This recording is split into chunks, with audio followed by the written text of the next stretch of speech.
I have Sister Shivani with us today, and our topic again is happiness unlimited. Om Shanti. Om Shanti, sister. We've been speaking on so many points, and yes, about competition, I still have to talk to you later, because competition, I still am not convinced, because competition is there in everything. And I've seen, even like last time we were talking about the car racing, about Maruti and Mercedes-Benz and all that. Even the kids in the car say, Papa, compete. Papa, he's overtaken you. They also know. The kids, 4, 5 years, everybody.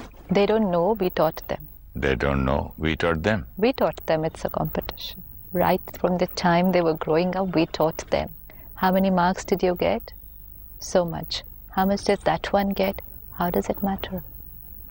How much did you get in comparison to how much effort you had put? You had put in this much effort, you got this much. Is this okay or not okay? How much did that one get? Doesn't matter. If it got last time 55, now you have 65, very good. But the other person has 75, the neighbor's child, then again you're teaching him competition. And so we're teaching him not to utilize his full potential, but we're teaching him that he only has to keep on comparing himself with others, and he has to only be better than the others. Doesn't matter what his own capacity is. And that's tremendous pressure on a child. I was so happy when I was speaking about peace, and we were speaking about humility, this competition was so disturbing. Yeah, but imagine living a life with it. How tiring would it be? It was tiring because we just shook up certain things inside, which it was difficult for the mind to accept. But we live with those things every day. Every day, in a very subtle way, we're competing with people around us. How tiring it would be for the mind. Competing? Comparing. I know people who do not have money. They owe the market in crores. And when I remember a producer who was in total loss, he changed his room from a single room to a suite because the other producer, his friend, was staying in a suite. So imagine how tiring for the mind and for the body. What kind of a life is this? Yes, and this is happening every day. There isn't a single day where we're not occupied with these thoughts of competition. How tiring. In competition, people take so much of loan. I've seen people taking loan and going for holidays. Can you believe it? Yeah, for their children's weddings. Wedding is okay. That is even the poorest of them all do, because it is something. But they're only doing it because so-and-so also did something like this. If I don't do, then what will people think? I have to be good or better than him. But that is still a little 1% acceptable for me, not for you. But what about going for a holiday against a loan from friends? People buy bigger cars on loan, and then you see all the bank people, recovery agents behind them, the telephones, the nightmares. Then they leave their flats and run away. They leave the properties and run away. Only because they were not focusing on their journey. They were driving their car in reference to what other people had. That's the only place where the problem is. If I just focused on mine, I would never be in trouble, never be in pain, and never tired, because I have a choice to slow down whenever I feel like. But isn't this a part of growing up or going big, to take loans and take pressure? No problem. If you have the capacity, take the loan, grow, move ahead, but according to your capacity. Nowhere are we stopping ourselves from moving ahead, but moving ahead at a speed which I want. And the speed could be very fast. It's not that you have to slow down. Move however fast you want, but only focusing on yours so that your energy is channelized on your journey. This is depletion of energy otherwise, and thought of fear and insecurity. Life is a competition. Immediately the second thought is, what if I don't win? Fear, insecurity, happiness gone. If I lose? Yeah. If it's a competition, there is high chances, no, I will lose. I move ahead of you. Then I have to move ahead of this person. Then I have to move ahead of this person. That means I win only when I'm number one in the world. So this is also a kind of expectation? This is a Expectations competition. from myself? This is I a have to win? competition. This is a competition, purely competition we have created. Where there is no competition. Unfortunately, there isn't a competition, but we've created a I competition. can't understand the meaning of no competition. The Just whole look world at is your life. competing Who are with you each other. competing with? No one. The whole world is thinking that there is a competition. Where's the winning line? Tell me one thing. If you have to be in 100 of the richest people on earth, Good. Work Isn't there- hard. Huh? Work hard. Focus. that is competition. No. Work hard. Focus. Work day and night. Don't sleep 24 hours if you have that capacity. Just work, work, work, work. Why waste your energy in looking here and there? So work. You will reach in the first 100. You might reach the first one. And then, It's fine. aren't you competing with those No, 100 you're people? not. You're just reaching where you have to reach and where you have the capacity to reach. But if I start creating these thoughts, then, That he has reached and and I I haven't have reached. not, then I might reach, but on the way I have emptied myself. That's the point. It's not about should we reach number one or no. Yes, we reach number one, but we reach number one full, happy, and contented. Not like this. It's just like saying that when your neighbor wins a lottery ticket, you end up spending all your lives earning in buying a lottery ticket and you never win. You lose whatever you have just because the neighbor has won. This is what happens. So you have to explore this, and the whole day just stop and check wherever there is this subtle thought of competition. Just take out 1 minute at that time. It's about taking all this what we are learning into practical life. Don't think too logically because the sanskars are very deep. Use it and then see it. I think competition is very closely connected to jealousy. Immediately, no? Immediately. Because one of these pundits I had met, you know what he told me? He said, "Sir, do you know what? People don't come and ask me to do a prayers or pujas. They said, how much will it cost to do a very huge puja or havan or some kind of a black magic to see that that minister does not win the elections? Forget me, forget mine. I want him to lose." Now, what's the energy? This is the point. I want to reach number one. Reach number one, run fast. In a race, even where there is an actual competition, in a race, if somebody wants to reach number one, they can only reach if they're only focused on themselves. Focus here and run. That's all. You're right. When I was a child, I was 7 years old, and there were two of us competing with each other for swimming. And the other chap was faster and better than me in freestyle, and I was a backstroke champion. And in freestyle, the only mistake he did, that instead of touching the wall, the end of the pool, he looked where am I? And one split of a second, his look here, and I touched the thing. That's all. And when they said Suresh first, I said, what? Suresh first, even here? Then I won the championship. That's all. One lack of focus Now I from believe my you. journey, and I've lost time and energy. See how you believe when you Experimented with it and saw the result. with the experiment result and with your one of your experiences of your lifetime. That's all what it is. Experiment, experience, believe it. Convert the belief into a truth because you've just experienced it. Now what you've experienced, experiment with it again. And again, and again. You've experienced it once. When I was 7 years old, I did not look right, left, center, and I just focused and I went fast. I said, I want to win. That's it. That's it. That fellow made one mistake. My hand comes like 1, 2. That's all. It was a split of a second he lost just because of looking where am I. Shifted to looking at. So now this experience of mine, how do I bring it in my now real life? bring it in every sphere of your life. Focus on yourself and put all your energy to push yourself forward. Looking here and there, the minute I look here, even if the other person is ahead, and I want to be number one, and I look here and I see that the other person is ahead, I create fear, insecurity, slows down my speed. That's all. Instead, if I would have just focused here, I would have saved on that energy, and the chances of me reaching to that position which I set for myself becomes higher. And most important, I did not create fear, insecurity. So I'm going to reach in the first position. Very strong. The beauty about spirituality is, don't think too much, just use it first and see.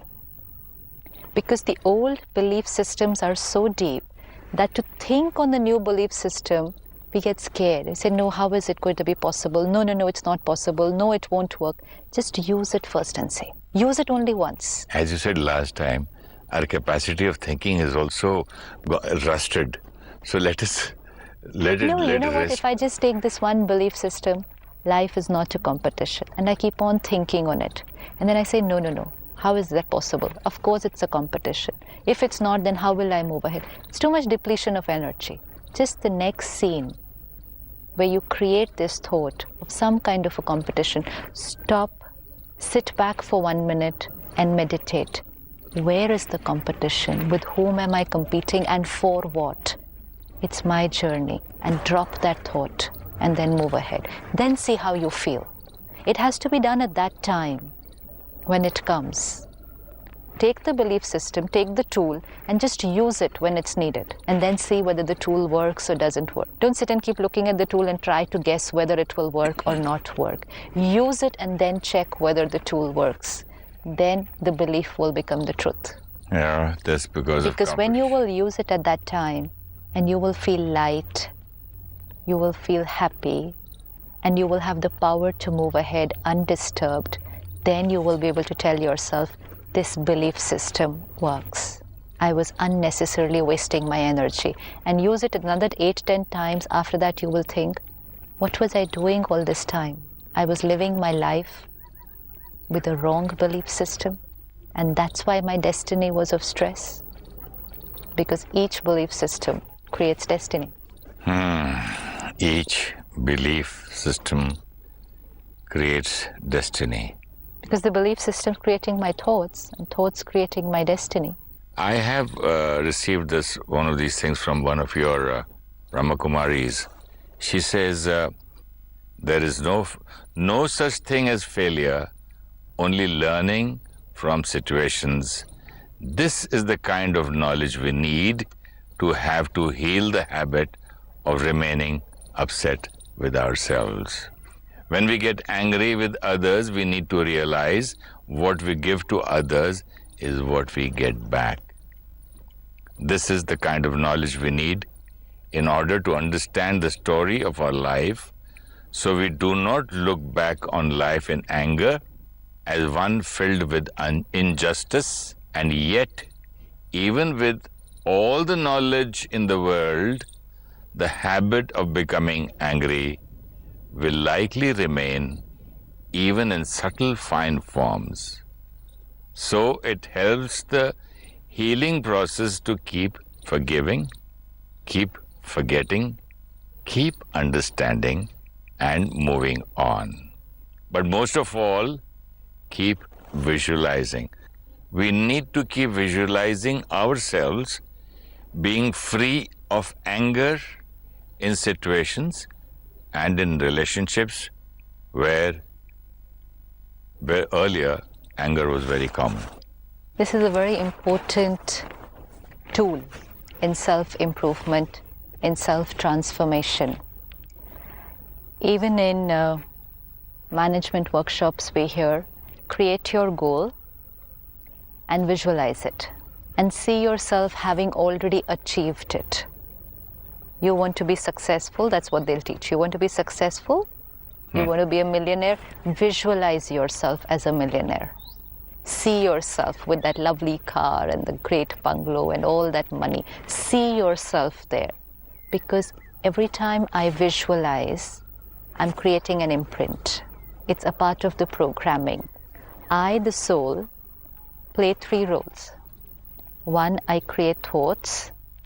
Second is the intellect, which evaluates those thoughts, takes decisions. This intellect has the power to visualize. And every time the intellect visualizes a particular scene, it gets imprinted. And because it gets imprinted, the thoughts that will arise will be through that imprint. Now, if I create a scene here, I'm a millionaire. The thoughts that will arise now out of that will be with the conviction that yes, this is who I am. And as will be the thought, so will be the destiny. But there should not be a single thought of doubt or failure. Many people say law of attraction, the secret, law of positivity. But why doesn't it work? They've written so many books, made so many movies. Why isn't it working? Because they've given the rule that create one powerful positive thought. Now we have to take care that we do not create 10 negative or doubtful thoughts with that. It will work. It will 100% work, because that will be the energy. It's not that goes out in the environment and that's why it sends it back to you. It's the thought that I create which creates my destiny. But unfortunately, we also create thoughts with that. What if I don't get? Doubt, fear. Does this really work? How is this possible that just by visualizing it will happen? I don't think. But people say, so maybe, let me try. But I want it, so I'll do it. All these things. Now, same with the transformation. I am a peaceful being. Visualize. I am here, the conscious energy, pure, peaceful being, using this body, going into the field of relationships. How would I be with everyone? What I would do would be secondary, but how would I be with everyone? Visualize. And as I visualize, this is a part of meditation. I visualize how my relationships would be. I visualize there is a crisis. I visualize that people around me can be disturbed, and then I see myself there. Stable. Peace. Peace. In control. Now all this visualization and the thought is getting programmed here. It's an imprint which is getting created. And every time the more I do it, it's there. Now, when I go out into reality, into the practical field, the thoughts, the imprint will come out into reality. I have programmed here that when there is a crisis, I will be like that, stable, composed. That's it. The minute there is a crisis, there is a problem, pop the message on the computer screen, there, signal operates, comes out into reality. But if I tell myself, I don't have to get angry, I don't have to get angry, I don't have to get angry, then the only scene I can visualize is anger. Let's say we say, there should be no war. There should be no war. There should be no war. Which is this picture that comes before the eye? Only war. So the mind, the subconscious mind, does not take the language of opposites.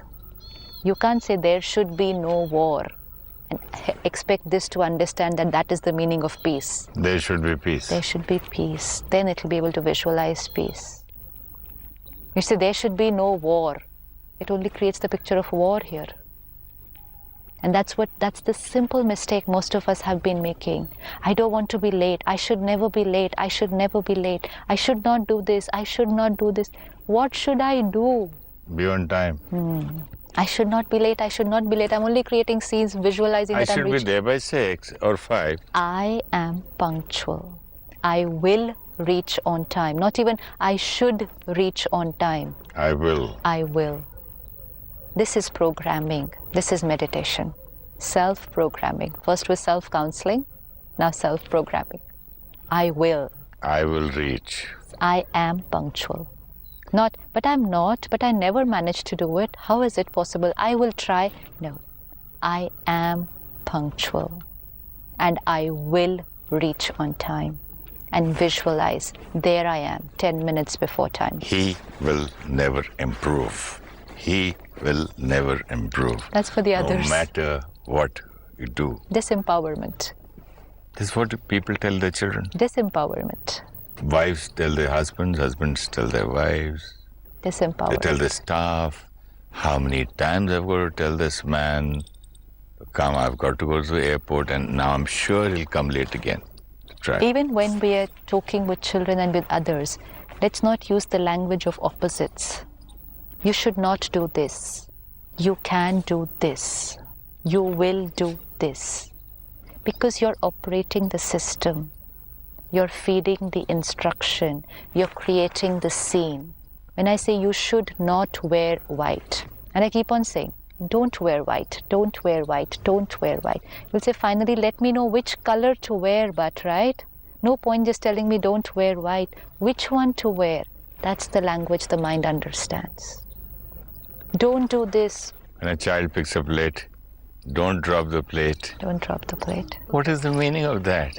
And I've seen mothers going to somebody else's house, and if a child takes a plate which is breakable, it's not a plate of steel, which is not unbreakable steel. They'll say, "Be careful, don't break. Don't you do that. Don't spoil your clothes while eating. Don't." These don'ts are so. Because the body is just the machine. The operator's giving the right instruction. This machine can't do anything without this operator. So if the operator is right, the programming is right, what does the computer have to do? Just implement it. Tell me one thing, how does one strengthen this kind of a thought about visualization? You said, I will reach there, no problem. I'm going to reach there. I'll try this visualization. I heard Sister Shivani speaking that day. I don't know whether it's right or not. Let me give it a try. I've tried so many things. I've failed all my life. Let me think. Within this kind of a way and a sure short way, when does a person become sure? How can you get that? No. Like, you know what happened when my son was getting married? They said, take a coconut. And somebody said, and put something, make it upside down, put it in a corner. Somebody said, take a matka, a bowl of water, do this, keep it in a corner and do some prayers. I said, no way. It's not going to rain. I know it. And it worked. And it worked, and it did rain in Bangalore after Vivek's wedding. Yeah. So there's the proof. But this kind of a thing, I don't get this kind of 100% strong intuition. The inner person who's teaching me, the tutor. It doesn't happen every time. So how can I improve on this? Every time, use it more. Once I know, it's like a tool again. I know the tool works. So now it's all about using the tool often. Is this willpower? And the more I use it, it is attention actually. It is what? It's attention that I'm going to use it more often. No, is what determination was, is willpower? This is willpower and we all have it. That's what we spoke a few days earlier. We all have the power. And we have every power. It's all about using it now. Yeah, but all these powers, it should not be diluted. For that, what do I do for, Any skill. How do you enhance the skill? By doing it again and again. Any skill, though. Out in the industry, we call this soft skills. You know, nowadays corporates say soft skill training. These are soft skills. Those are hard skills. Using the computer, operating the machines. Those are skills, hard skills. And these are soft skills, skills which can't be seen, but they are only skills. And the more we use them, the better I get with the skill. If I just sit and wait and I think it'll happen on its own, it's not going to happen on its own. So I just use and use. The only thing is to remember, I have this skill and I'm going to use it. And I'm going to get better and better. Why use it only once in a while? Why not use it every day? Why not use it every day? Why not use it with every weakness of mine? Create a thought. This is who I am. This is how I'm going to be. Look at myself change. I will not smoke. Yeah. Then we can use that? Yeah, of course. I'm sure I will not smoke. I have given it up. No, I don't know. We can have some better word. I don't like smoking. I am not dependent on a cigarette. Any substance. On any substance. On any substance. Because I am the master. Of my senses. Yes. You have to visualize yourself doing it. See yourself that there is somebody offering it to you. Sitting amongst friends. With everyone. Everybody's smoking and all that. I am not. Yes. And look at yourself very calm, composed, not feeling it. not getting disturbed, not wanting to do it. Absolutely comfortable. I'm sure you have a meditation on this. Definitely. Let's do that. Let's just sit back and reprogram the operating system. On the screen of the mind, with the power of the intellect, I'm creating a scene, visualizing what I want to be in reality. I'm programming my mind and intellect. I am the master. My happiness, my pleasure is not dependent on any substance, any person. I am not a slave to anything. I am the master. Look at myself. Not dependent, in control. Everyone around me could be using it, but my mind and intellect is in control. Strong, powerful, independent. I am a happy being. Happiness and bliss is already there within. It's my true nature, flowing from me, from inside to everyone around me. Om Shanti.